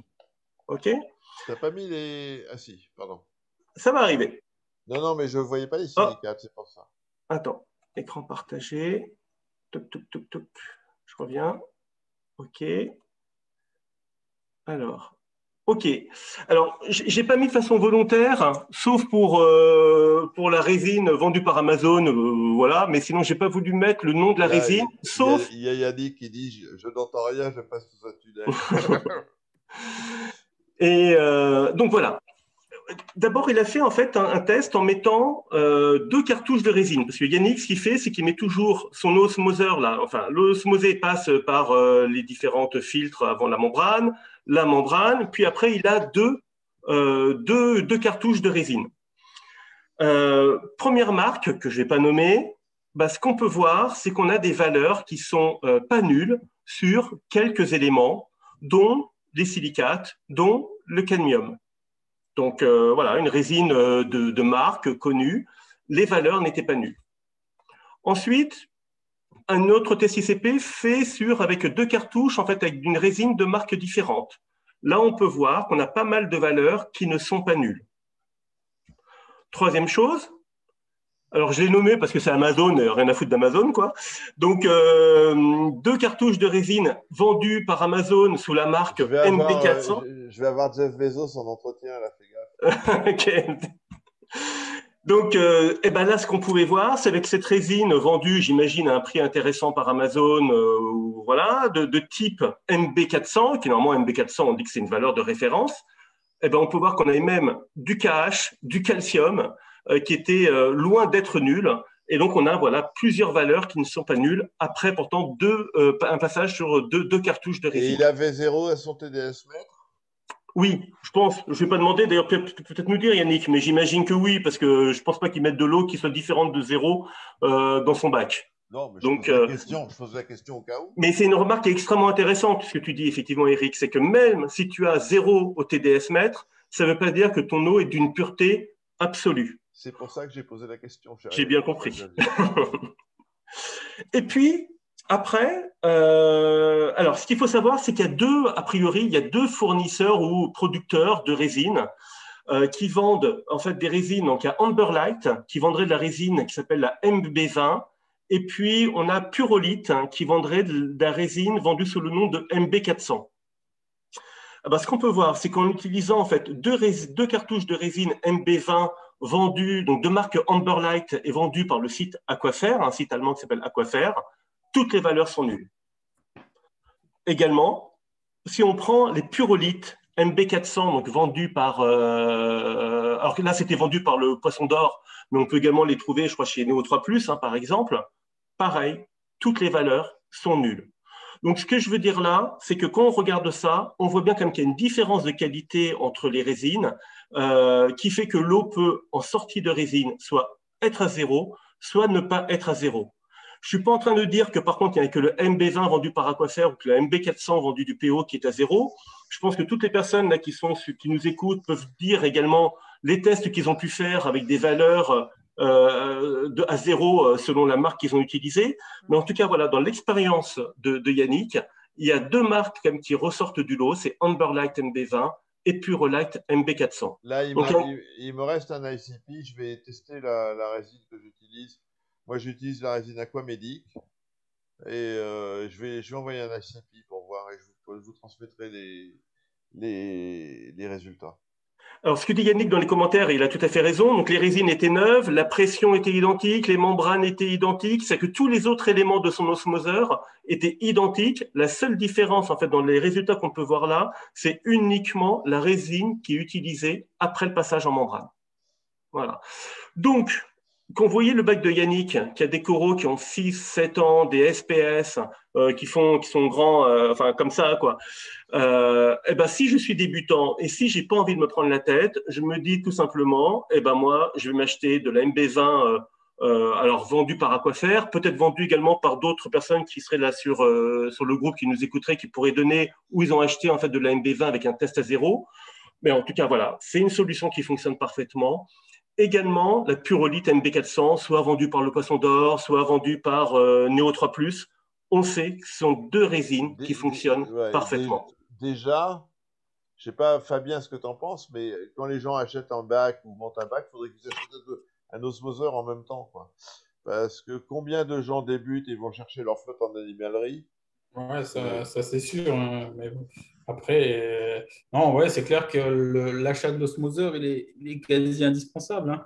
Mais c'est vrai que les gens qui prennent l'eau en animalerie, ils se tirent déjà une balle dans le pied, quoi. Il n'y en a pas beaucoup en animalerie qui surveillent. Il y en a, hein, mais qui surveillent leur qualité d'eau osmosée. Hein. Moi, je pense que l'osmoseur, il doit être acheté en même temps que le bac. C'est ça. Même si au départ, on prend un osmoseur entre guillemets jetable à 50 ou 60 euros, au bout duquel on rajoute une ou 2 cartouches de résine. Bon, il marche bien. La membrane, il n'y a pas 36 fabricants de membrane. Hein, donc, voilà, on va mettre la journée à faire ces 40 litres. Mais bon, au moins, vous aurez 40 litres de bonne flotte, quoi. quitte après, si vous continuez dans la passion, à acheter un truc à pompe booster, type les Aquamedic Platinum ou les Puratech ou je ne sais quoi, mais acheter un osmoseur, bordel, au départ. Même un truc à 50 balles, on s'en fout. C'est ça. Mais avec une résine au cul, quoi. Voilà. Et une résine, là, vous avez quelques informations sur quelle résine choisir. Vous avez des différences. Alors après, j'ai voulu être un peu dans la provoque. On voit comme qu'on a des valeurs qui sont pas nulles. Mais est-ce que ces valeurs sont si graves que ça? Par exemple, sur 3 ans, j'utilise les 2 cartouches de résine X qui ressortent 1,42 de microgrammes par litre d'eau osmosée. Est-ce que ça a un impact super fort? Alors, j'ai un petit peu essayé de quantifier ça. Donc, je reprends les mêmes éléments. J'ai repris ici les valeurs critiques que vous pouvez retrouver sur le site de Fauna Marin, qui a une base de connaissances qui est super intéressante. C'est-à-dire que pour tous les éléments qu'on peut voir dans un test ICP, il donne des conseils, les valeurs à pas dépasser, ce qui est nécessaire, important. C'est des choses qu'ils indiquent en valeur 6 ou des choses qui n'ont aucune importance, valeur 1. Enfin voilà, il y a une base de connaissances que moi je vous invite à parcourir, qui est pertinente. J'ai repris ici, j'ai essayé de résumer pour mettre un petit peu les valeurs qui étaient vraiment pour eux hyper importantes. Par exemple, le cadmium, ça provoque un RTN chez des coraux dès 5 microgrammes par litre. Les silicates, par contre, j'étais surpris de voir que pour eux, ils considèrent que c'est normal d'avoir 100 mg par litre et qu'au-delà, c'est un risque de diatomée, mais que pour eux, l'impact, en fait, n'est pas plus fort que ça. Bon, c'est leur parti pris. Il y a peut-être des expériences différentes de récifalistes qui ont pu avoir des problèmes plus importants avec des silicates. Bon, c'est à prendre avec pincette. Malgré tout, c'est quand même un site, je trouve, Fauna Marin qui est intéressant parce que le gars, il a quand même, il fait de l'ICP, il a une gamme de produits, il fait de la culture de corail. D'ailleurs, vous pouvez voir Claude Schumacher sur le récif. Tout à fait. Petite pub. Et on m'a dit qu'il fallait que quand vous regardez une vidéo sur la chaîne, mettez des cloches, des conneries, là, des likes, des machins. Parce qu'il paraît que l'algorithme de YouTube, il fonctionne comme ça. Donc, n'hésitez pas à liker, à partager, à machin et compagnie. Voilà, ça continue. OK. Alors, j'ai essayé de quantifier qu'est-ce que ça faisait de remplacer uniquement l'eau osmosée. Donc, je ne parle pas de l'eau des changements d'eau. C'est qu'est-ce que, si on rajoute, alors si on considère qu'on a à peu près 1% d'évaporation par jour de son bac, donc on rajoute 1%. Si on multiplie ça sur 3 ans, en gros, c'est comme si on multipliait par 11 la valeur qu'on avait en fait préalablement. Concrètement, qu'est-ce que ça veut dire? C'est que pour la cartouche de résine X, qui est une résine vendue sur le marché, assez connue, eh ben, on arrive à 16 microgrammes de cadmium au bout de 3 ans. 16 microgrammes de cadmium, normalement, tu as un RTN assuré dès 5 microgrammes par litre. Et là, on appelle Fabien, on dit j'ai mes coraux qui blanchissent, qu'est-ce qui se passe? C'est ça. Voilà. Après, pour savoir pourquoi. Également, en termes de valeur de silicate, on a des valeurs quand même assez élevées. 127, déjà, c'est-à-dire sans compter en fait les silicates qu'on pourrait rajouter dans l'aquarium, que ce soit lors des changements d'eau, pourquoi pas, ou la nourriture, enfin tous les apports qu'on peut faire. On a déjà, juste par le remplacement de l'osmosée, on arrive déjà à 127 mg. Après, quand on regarde les cartouches, qu'on prend une cartouche de résine X et une cartouche de résine Y, ce qu'on peut voir malgré tout, c'est qu'à part des silicates, il n'y a rien qui est dramatique. Ça amène du KH, mais 2,3 KH sur 3 ans, personne ne va s'en plaindre. Ça amène du brome dans une valeur qui reste malgré tout contenue. Le lithium, on ne doit pas dépasser 500 mg, ça amène 1,7 microgrammes par litre, enfin on est vraiment faible. Et le barium, pareil, qui est toxique à partir de 200 microgrammes par litre, on reste à des valeurs faibles. Donc malgré tout, quand on voit ça, on peut se poser la question, c'est pas ce que je ferais personnellement, mais on peut se poser la question, c'est est-ce que ces deux résines cumulées, au final, leur impact est si négatif que ça? Peut-être pas. Après, on prend l'AMB 400. Alors attendez, je déplace. L'AMB 400. Là, t'as pris quoi comme évaporation 1% du volume. D'accord. 1%. Donc voilà, si tu rajoutes 1% du volume, voilà ce que ça génère en termes d'apport d'éléments. Merci. Après qu'on prend même la MB400 d'Amazon, vendue par Amazon, alors je ne sais pas sur quel site, mais c'était sur quel vendeur d'Amazon, mais voilà. Effectivement, les valeurs n'ont rien de dramatique. Malgré tout, on voit quand même que de nos jours, alors même si ce que je dis là peut peut-être nuancer un petit peu l'importance de la résine, moi, mon avis, c'est d'abord de suivre les personnes qui ont des résultats sur de la durée et sur des coraux les plus fragiles, que sont les SPS. Quand on prend l'exemple de Yannick, on se pose pas de questions, quoi. Il y a une recette qui fonctionne, qui est hyper simple, on la suit. Voilà. Après, là, j'ai juste voulu être un petit peu Ouais, plus, entre guillemets, il y a Carlos Cabrera qui nous pond des articles fabuleux là, sur le récif que vous pouvez retrouver dans la rubrique fichier, qui a une remarque pertinente. Il dit, bon, tout à fait, effectivement, comme toujours, avec Carlos. comme toujours avec Carlos, ouais.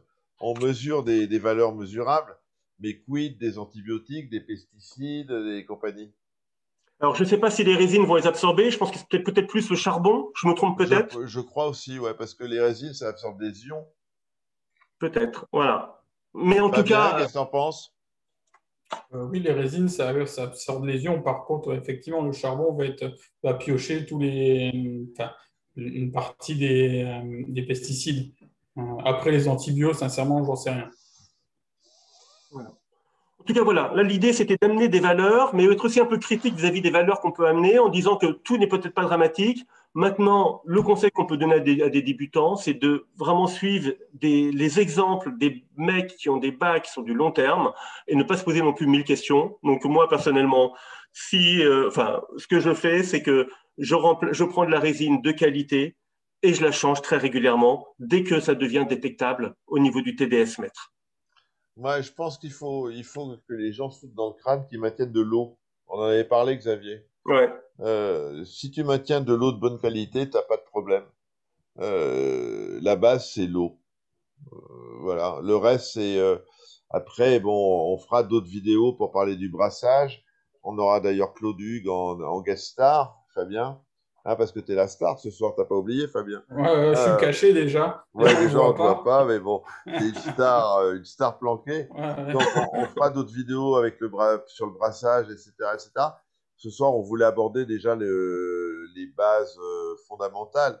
C'est l'eau qui est importante. Si vous n'avez pas une eau de bonne qualité, vous n'aurez jamais des coraux en pleine santé. C'est pas possible. Il y a Christophe Pires qui nous pose une question qui est pertinente. Il a un osmoseur Aquamedic Line, j'imagine, avec 2 cartouches résine. En fait, il nous demande s'il doit racheter de la MB400 ou de remplacer la résine d'origine par de la MB400. Bon, le problème, c'est que je ne sais pas ce qu'il y a comme cartouche. C'est là, sur l'Aquamedic, t'as 3 cartouches.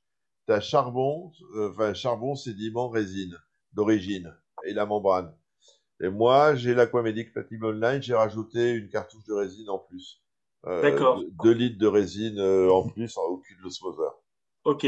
Mais la question, en fait, la réponse qu'on peut donner comme Eric, c'est de se dire, il faut faire un test ICP ou il faut que les reefers là, qui ont aujourd'hui fait des tests ICP sur un osmoseur équivalent avec la résine fournie par Aquamedic, est-ce que ça sort bien à 0 ou pas?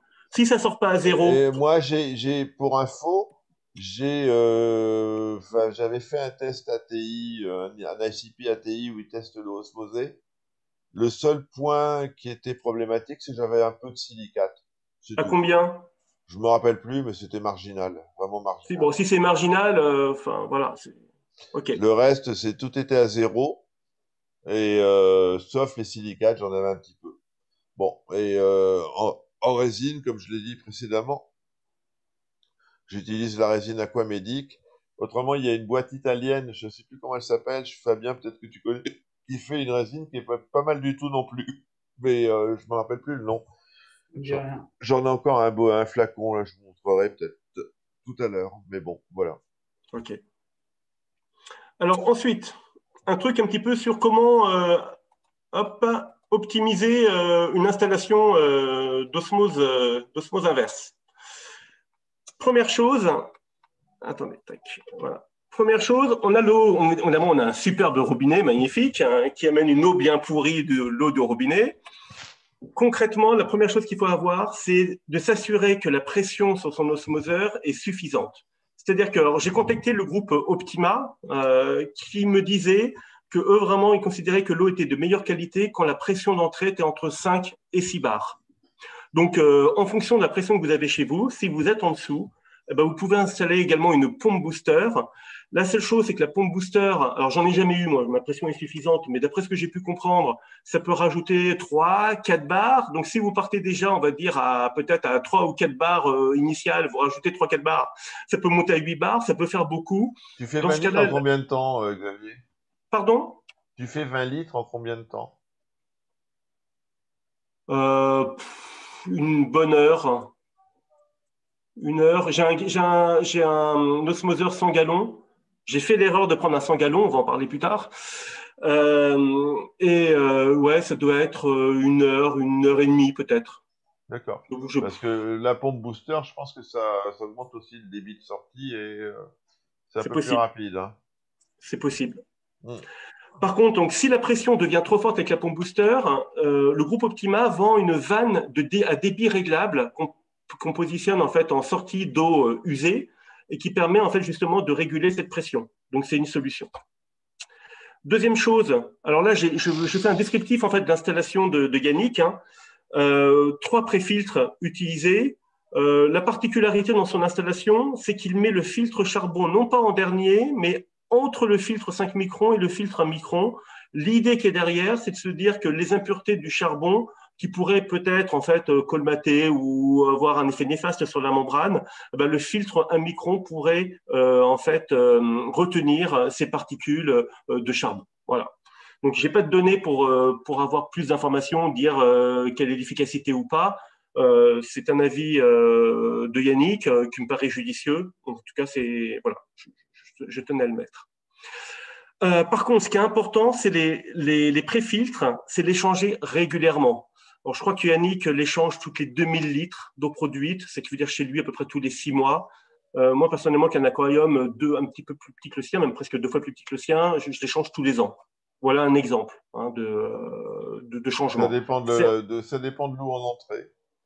Il y a Alors, à la campagne, des fois, les gens changent leur préfiltre au bout de 2 mois, ils sont marrons dégueulasses. ok, Moi, au bout d'un an, mon préfiltre, il est blanc comme neige, quoi. Je veux dire, il n'y a pas de... ok, Maintenant, ok. bon. Après, le charbon, il faut peut-être faire attention, comme ça peut enlever aussi des composés qui vont endommager la membrane. C'est que même si tes filtres, on va dire 5 ou tes filtres microns, là, restent blancs, au niveau de ce qu'il peut y avoir en termes de chloramine ou ainsi de suite, C'est vrai. je pense que voilà, il y a peut-être une sécurité à avoir. C'est vrai, c'est Voilà, vrai. ça. Ensuite, le choix de la membrane. Alors ça, c'est un truc qui est vachement intéressant. Là, Attends, 2 minutes. Il y a Alain qui dit « Oui, pour le filtre charbon au milieu des 2 filtres 5 et 1 micron, c'est un conseil de Papito. » T'as connu Papito, Xavier? non, Ah ouais, tu l'as pas connu. Bon, non, je l'ai pas connu. bon, Non. c'est pas grave. Ok, allez. En termes de choix de la membrane, là par contre, il y a quelque chose qui est intéressant. Le groupe Optima, dont je les ai également contactés, ils me le disent clairement que la membrane qu'ils vendent sur leur osmoseur 5 étapes, 50 gallons, retient en moyenne 98% des substances. OK. La 100 gallons et plus retient que 95%. On pourrait se dire c'est peu. La différence est peu, hein, 2% ou 5%. Bah ouais, mais la différence, c'est après combien de temps, en fait, qu'est-ce que la résine va devoir retirer.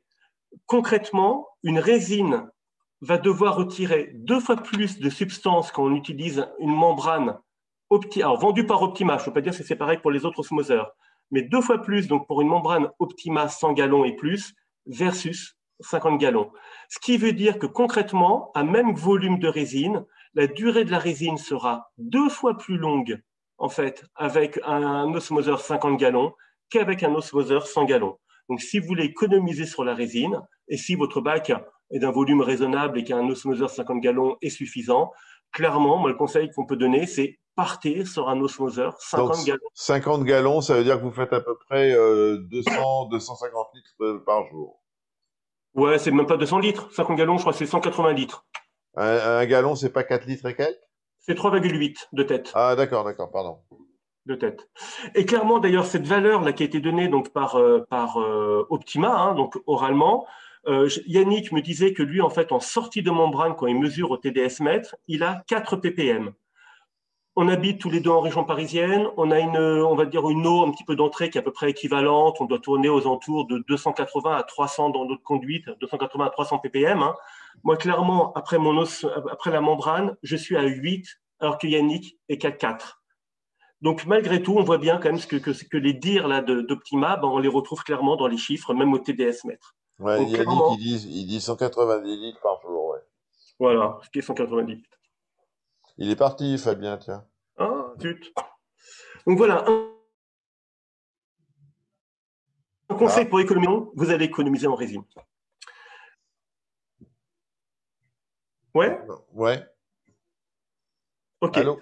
Ouais. Ensuite, ouais, ensuite, également un truc tout con, c'est que, alors, derrière la membrane, on a bien sûr la sortie d'eau usée, et puis on a la sortie d'eau, entre guillemets, d'eau pure, qui n'est pas totalement pure, hein, puisqu'il y a, on va dire, 4 à 8 ppm, hein, mais voilà, avant de passer, en fait, dans les filtres, là, il y a quelque chose de tout simple à mettre en place, c'est de mettre ici, en fait, un T au niveau de la sortie d'eau propre.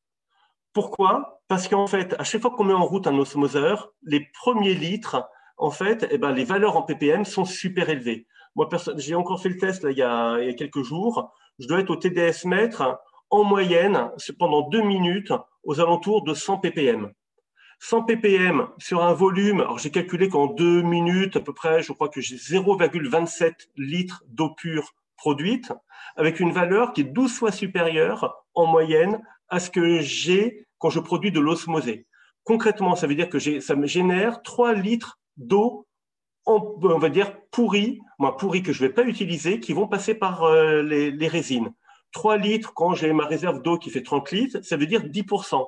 En gros, je pourris 10% plus vite ma résine si je ne mets pas ce thé. Alors que si au début, je mets le thé, je mets 2 robinets de part et d'autre, et je fais en sorte que pendant les premières minutes, quand mon TDS n'arrive pas à la valeur nominale qui est pour moi de 8, eh ben, je ne laisse pas passer cette eau passer par en fait, la résine, j'économise de la résine.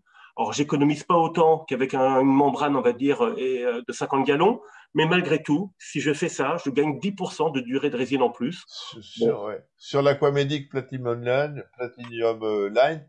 il y a, quand on met en route, il y a un rinçage de la membrane pendant, je dirais, 1 minute avant de balancer dans la résine. ok, Et c'est automatique. ok. Combien de temps tu dis, Eric? Oh, je dirais 1 minute. Faudrait que je fasse de D'accord. la flotte pour te le dire, mais ouais, entre ouais, 40 secondes, 1 minute. Fabien, tu utilises quoi comme osmoseur? Il est parti? Oh, Ouais, ça coupe, j'ai des gros problèmes avec les connexions Internet. C'est ça, de vivre dans le trou du cul du monde. Euh, Ouais, il y a des orages surtout, je crois. ah. Qu'est-ce que tu utilises comme osmoseur, Fabien?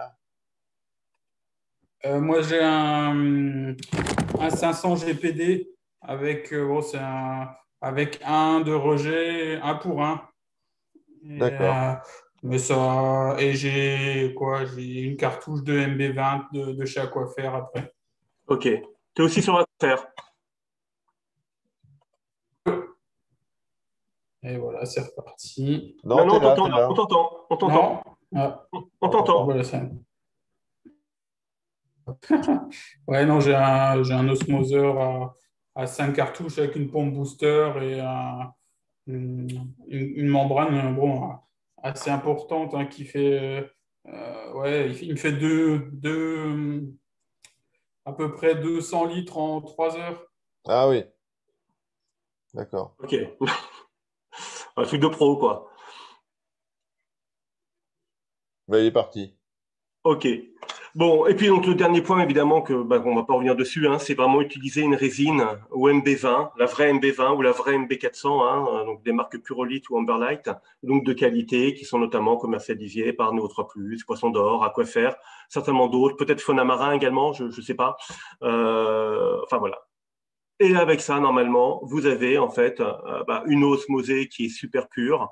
Et les problèmes, on va dire, de métaux lourds ou de silicates ou ainsi de suite, et ben, en tout cas, ça ne viendra pas de l'osmosée, ça viendra de d'autres sources de pollution, mais pas de l'osmosée, ce qui est déjà pas mal. Sauf, pour revenir à ça, les problèmes de pesticides, d'oestrogènes, d'antibiotiques et compagnie. Ah bah Et ça, ça, je sais pas comment faire pour.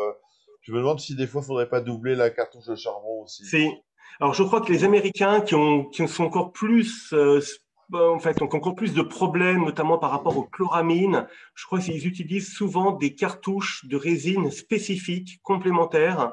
Alors, je crois qu'il y a l'excellent site BRS TV là qui en parle dans quelques vidéos.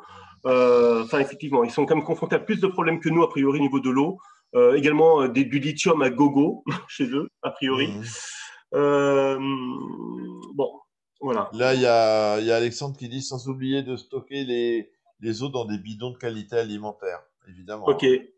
Bidon alimentaire ou cuve en verre, quoi. Enfin, Hein.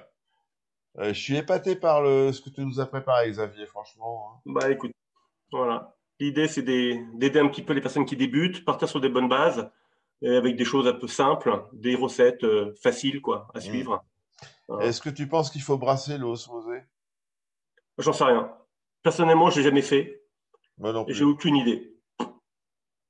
J'ai aucune idée. Il y a Yannick Devine, il a son osmoseur nickel, mais il stocke son eau dans une cuve en cuivre. C'est bon? J'en sais rien. Mais Je suis non, il étonné. déconne, il plaisante. C'est étonnant, oui. Ouais. Beaucoup de Voilà, gens ont eu des... voilà, pour Bon, la voilà. présentation. Voilà. Est-ce que vous avez Ah des... oui, attendez, juste dernier point. Hop, j'ai oublié de faire là. Si vous pouvez, pour moi c'est indispensable, acheter un TDS mètre à 2 ou 3 sondes. On les trouve sur tous les sites, hein, Optima, Zorantus, enfin, ça coûte pas cher. Et au moins, ça permet de mesurer en fait.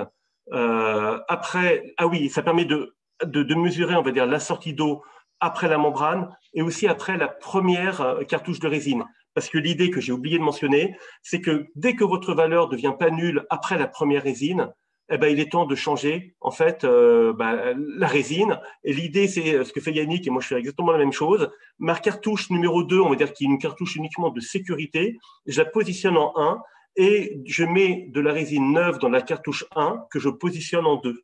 Comme ça, j'ai toujours on va dire, une cartouche qui est en sécurité. C'est que même si ma valeur, en fait, au TDS mètre, elle arrive à 1 ppm, après la première cartouche, je peux espérer comme que la deuxième cartouche fasse son taf puisqu'elle est neuve. Et donc, au final, ma qualité d'eau est complètement exemplaire en sortie de deuxième cartouche de résine.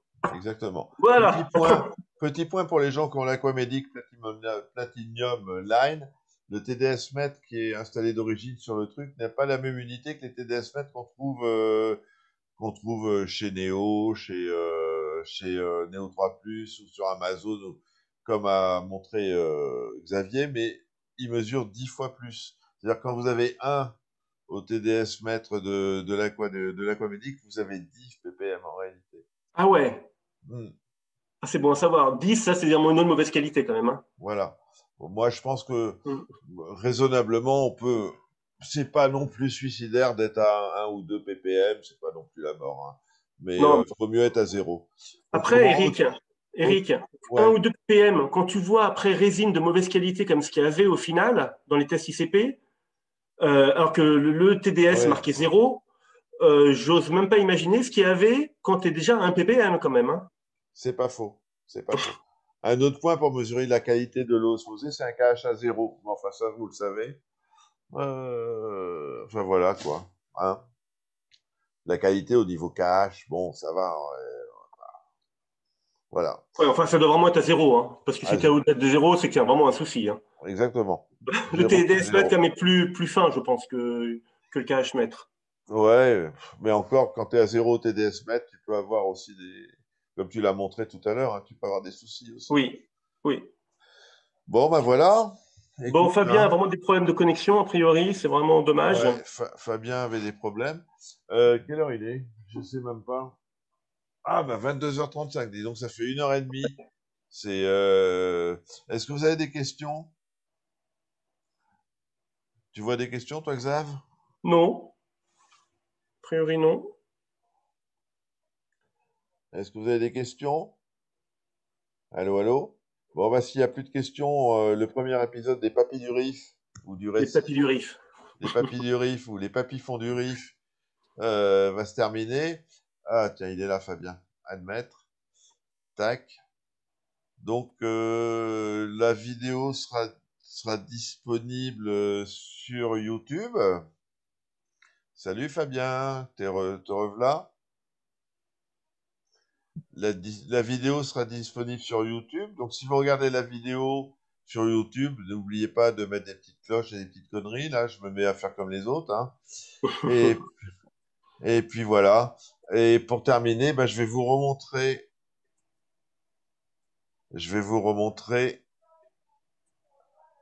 le petit nano que j'adore. Et pour vous dire que c'est ce style-là que j'aimerais faire, quoi. Voilà.